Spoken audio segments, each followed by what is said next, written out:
Precious stones. Magandang araw po. Kape at pandasal na po tayo. Ito po si Cardinal Chito Tagle.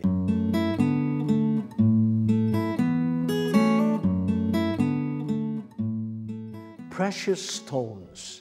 Naririnig mo ang kategorya ng precious stones o mahalagang bato, lalo na sa mga nag-aalahas at kolektor ng alahas.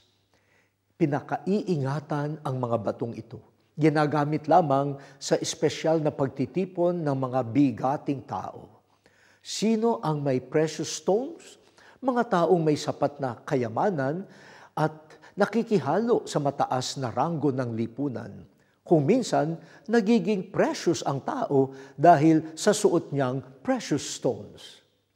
Sabi ni Jesus, darating ang panahon na ang mga palamuting precious stones sa templo ay mawawala. Maglalaho rin ang mga batong pinagtayo ng templo. Kung simbahan ang templong pag-uusapan, alam nating mananatili ang pinaka-precious stone, si Jesus, na panulukang bato. Hindi siya matitibag.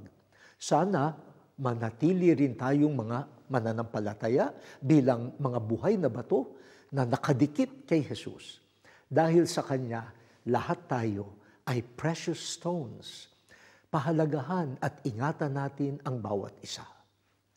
O Diyos, alagaan at patatagin nawa namin ang bawat isa sa iyong templo. Amen.